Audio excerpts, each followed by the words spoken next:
Hello, we are most honored to have on this occasion President Devorah Lieberman, a very distinguished leader, not only at University of La Verne, where she was president, she's now President Emeritus, but also among the higher education circles in the US and increasingly in a global context. So we're very fortunate, we're very happy that you are here with us on the occasion of the 63rd anniversary of CETYS University. So thank you very much and welcome, Dr. Lieberman. President León García, you honor me and you flatter me. However, there is no place truly that I would rather be than with you in CETYS University on your 63rd anniversary. So thank you for letting me be a part of this. No, thank you. And of course, we appreciate the occasion to talk within the context of the 63rd anniversary, a few themes that resonate with the type of institution that CETYS is, the type of student that the institution hopefully is and will continue to develop, and how that, in terms of your reflections and responses, of course, will enrich our own understanding and our own potential to improve what we're doing. So thank you. So if I may, we'll cover a few questions. First, on leadership and purpose. Leadership and purpose. Leadership and purpose. During your tenure as president of University of La Verne, you've led the institution through significant transformation. I know that there were and continue to be many firsts at La Verne and elsewhere.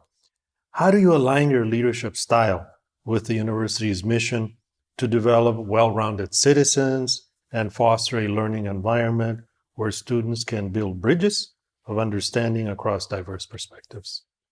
I think that's a terrific question.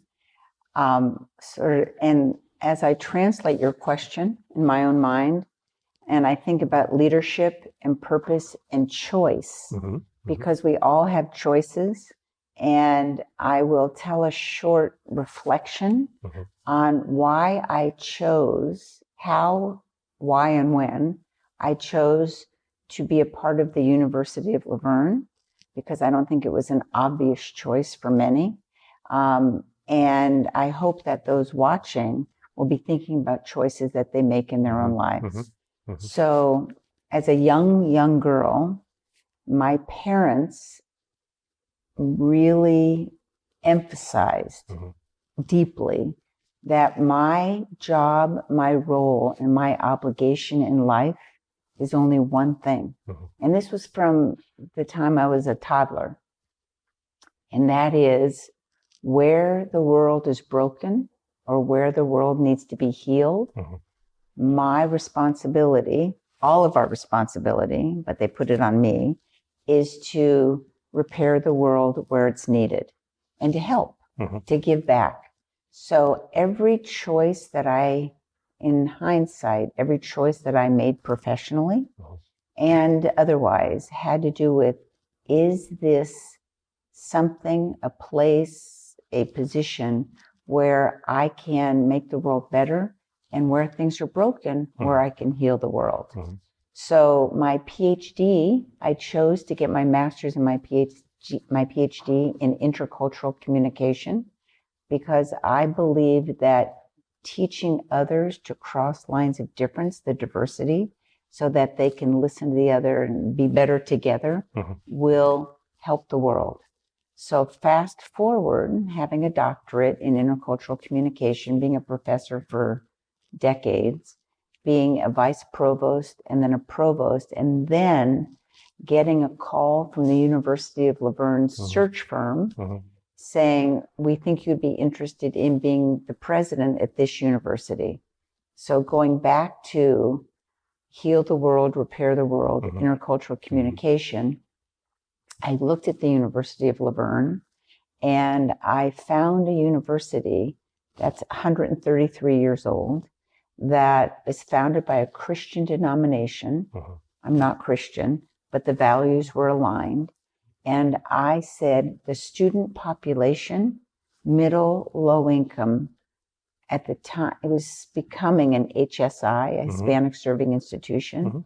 And students who were first generation, the first in their families to go to college, I said to my husband, this feels like it's my calling from when I was a little girl, that here's where I can make the greatest impact.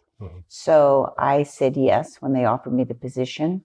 And my leadership style, I try to incorporate everything I do into that. How are we now as a university repairing, healing, and graduating students to make the world better?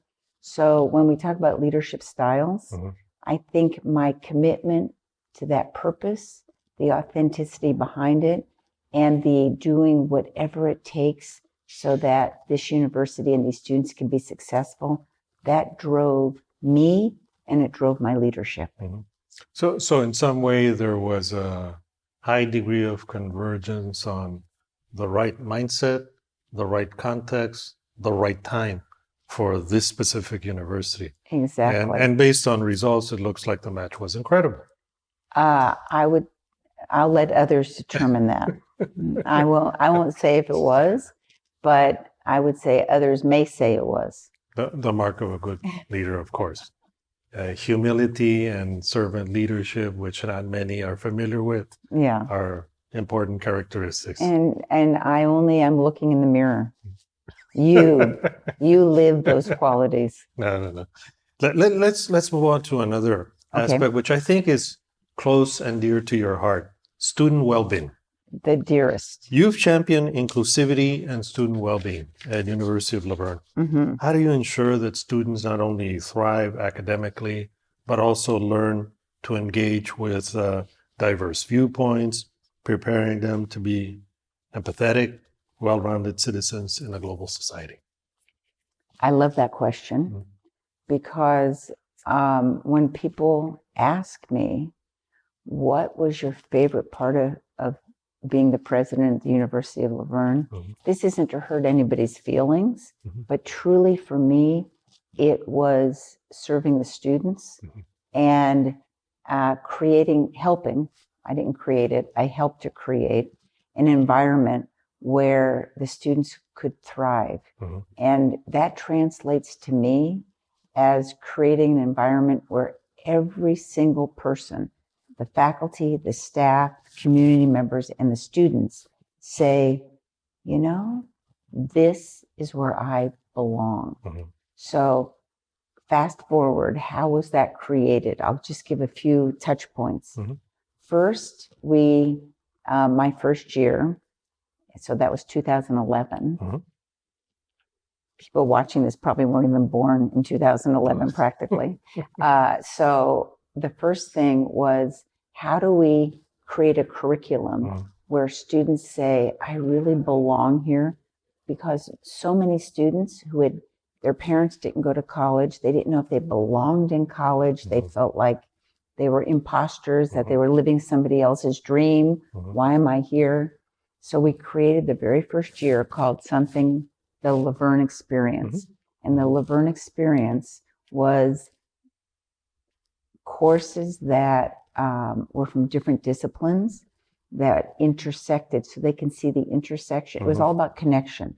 Connection between courses, connections between the students, connections between the students and the faculty, and connections with the greater community.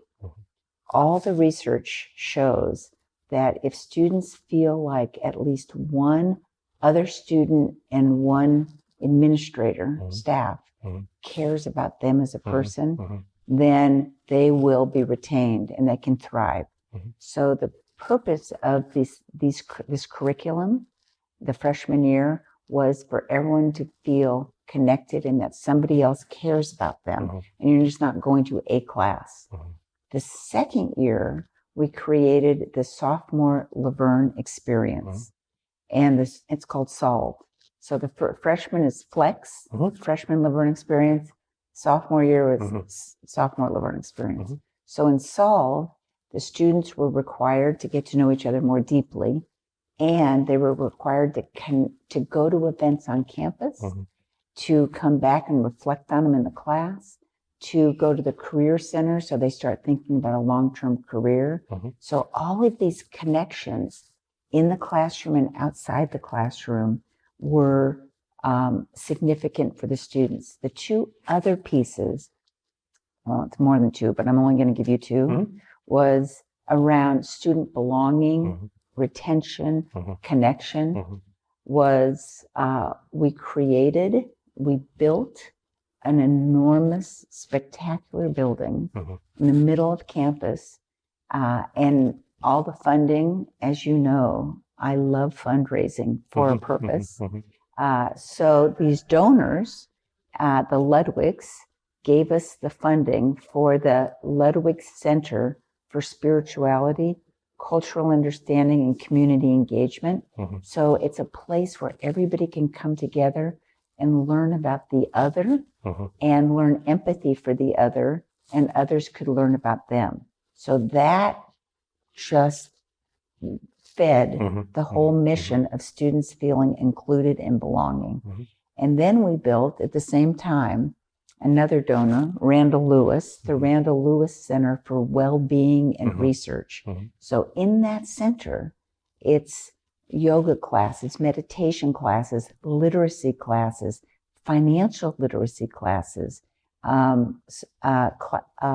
sessions for students who are either dyslexic or autistic. So everybody says, this is where I belong. And then it became integrated into the whole campus, into the curriculum, the co-curriculum, and everything was around how do you create a place and a space so everyone says, this is where I belong. And it may sound a little bit optimistic and rosy glasses, but if you don't have that vision and you don't create it, then it's never going to happen. So that's what I call authentic optimism, where you're really working to problem solve so that everybody feels like they belong. But it takes more than just the concept. It takes more than just curriculum. It's providing the appropriate context or environment around which that not only happens, but is nurtured, is occurring, and students relate to it and succeed. Right.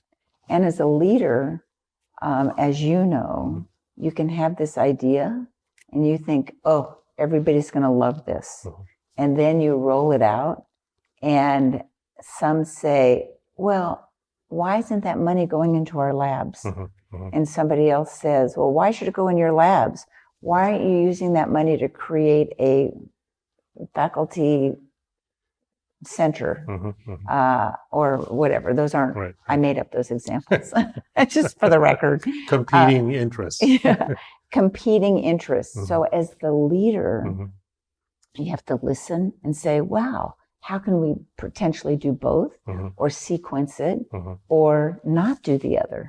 And as a leader, staying focused on the mission and the vision of the institution and what are the highest priorities, because everybody thinks their priority is the highest priority. And as the president, you have to make hard decisions and gather the collaborators and the supporters as much as possible. Thank you. Thank you. Of course, COVID pandemic, there isn't a conversation about leadership where we can't reflect on what happened. So navigating challenges. Leading through COVID-19 pandemic required balancing student safety with maintaining academic continuity.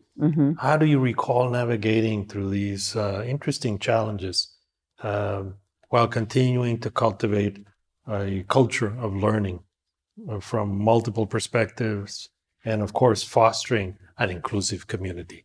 As if you needed hard. One more challenge or... Yeah, I'll tell you, I mean, it all seems like a blur almost, that period of time.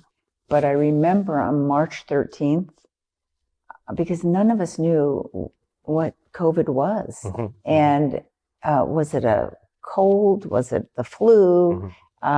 Is it just something that's going to be here for a week? None of us knew that. But what we did, we were watching the news, all of us.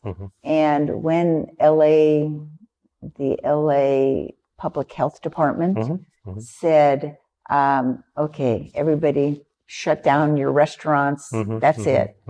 And I thought as president, oh, that's going to last this is 2 weeks. We'll all be back because none of us knew. Right. Do you remember? Right. So March 13th, I sent an email out to the campus saying, okay, a week from today, or on Monday, a week from Monday, go home. Every class is going to be online. Everybody went home. And the first thing I said to myself was communication is going to be critical because everybody's afraid. Right. Nobody knows what they're doing. We're swimming in uncharted waters here.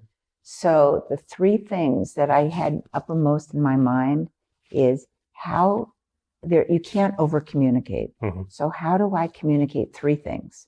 The safety for everybody, the delivery of our services, whether it's a class, whether it's mental health, whether it's financial aid, and that this university has to not just survive, but thrive.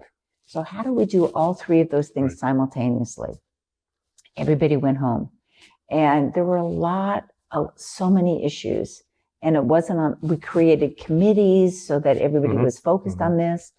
And we had been having a big debate about online courses. A lot of faculty said, we don't want to ever do anything online. And now the president's saying, go home and figure out how to get online in a week immediately. And the students were all going home. Many of them, their parents had already gotten rid of their bedrooms. And now they're home with all their brothers and sisters. So handling COVID was, I think, one of the things I'm most proud of, and was one of the biggest tests for me as the president. Weekly, I sent out regular emails, created a website with all the rules and regulations, masks, no masks. You got to report, don't come on campus. We cordoned everything off. And one time, a few weeks after COVID started, because I kept sending out emails saying, okay, it's another month. It's another month. It's another month. We were following that, by the way. Oh, you were Your looking? communication. Really? Because I was on top of it. I was trying to see what other presidents were doing. So yours were great. Well, I came to campus. I said, I just want to make sure the buildings are still there. Yeah. And there were maybe 10 or 15 cars in the parking lot. And I said, what are those cars doing here? Right. So I went, and there were students in all the cars. Yeah. And I knocked on the window and I said, what are you guys doing here? Some of them said, I'm homeless. And so I'm here because I'm connected to my classes. Others said, there's so many, my brothers and sisters are all doing homeschooling, like online. So I am sitting here taking my classes online. And those students were homeless. I know this is being recorded. I said, open the dorms, let them live in the dorms. I don't care, just do it. So our food services got back to work, preparing for those students. So everybody sort of locked arms, and I really worked hard not to have furloughs so that people didn't feel like, oh, she's just cutting. And at the end of the 2 years, we came out of this with everything intact. And I think people have forgotten how hard it was getting through it. Right. And something I missed, I think that the sense of emergency and crisis brought people together, and they became more generous. And now that we're past that, I think we've lost a little bit of that community generosity. I don't want to create a new crisis, but I wish that community generosity would come back a little bit more. That's part of my persistent call. Let's not forget what happened. Let's continue incorporating what we learned is positive, and let's make sure that on a go-forward basis, we are definitely more sensitive and more innovative and more responsive, so that it will not take another crisis for this. In closing, mission and legacy. Yes. Looking back at your time at the University of La Verne, what initiatives, although you might have already touched upon several of those, in fulfilling the university's mission, you talked about the wellness, the spirituality. Are there any other major projects, initiatives that you are proud of that you think is there at ULV for posterity and visible and contributing to the to the university moving forward and thriving as such? I'll just highlight quickly a couple. Mm-hmm. The first is when you say proud, okay, I'll go with that word, pride. One of the things I worked very, very hard to do was to listen to what community leaders said that they needed in their organizations and that the community needed. So what I've seen with other or higher education leaders once in a while is that they think that they should tell the community exactly what the community needs. And I didn't want to do that. Yeah. So I'm proud that we created an environment with regular community leaders in different areas, health, business, technology, and had formed regular ongoing meetings with the leaders in the community and the elected officials and constantly said, what do you need? We will be an institution that graduates students to meet your need as opposed to us telling them what they needed. So as a result of listening to all of that, we created an entirely new college, the College of Health and Community Well-Being, with a physician assistant, a nursing program, health administration, the professions that the community says, we need this and we'll hire your students. So that whole college, I'm proud that that college now is up and running. And Castello de la Rocha, not a graduate of the University of La Verne, made the largest donation in the history of the university 2 weeks before I retired. And hope you got the credit for it. It's not, as long as it happened, that's all I care about. And so Castello named the college, and I believe it's the first Hispanic named health college in the country. I'm not sure, but I think it is. And I'm so proud that students will look up when the building is finished and they'll see Castello de la Rocha College of Health, and they will say, I can become what he became. I'm very proud of that. Tony Lafetre, who, I don't know if you've heard of the company Rainbird. It's okay, almost done. So Tony said to me one day, when I was a little boy in this region, and he was a billionaire because he owned this company. He said, when I was a little boy, all of my teachers were graduates from La Verne, and they taught me to love learning. I'm writing you a check tonight for $10 million at dinner. I'm like, my mouth is dropping. And he said, I want to make sure that every teacher that graduates from this university has that same love for learning, so that students learn as I learned. So, and the other thing is our goal, when I came, the endowment was 36 million. It was raised to 151 when I left. And we raised the largest comprehensive campaign in the history of the university. Our goal was set for 125 and we came in at 128 a year early during COVID. And which was amazing. But why am I proud of that? Because every one of those dollars went to help the students with scholarships and other kinds of things related to that. So everything was focused on students and student success. That's what I'm most proud of. Amazing, amazing. Really? Okay. Okay. Mark of a true leader.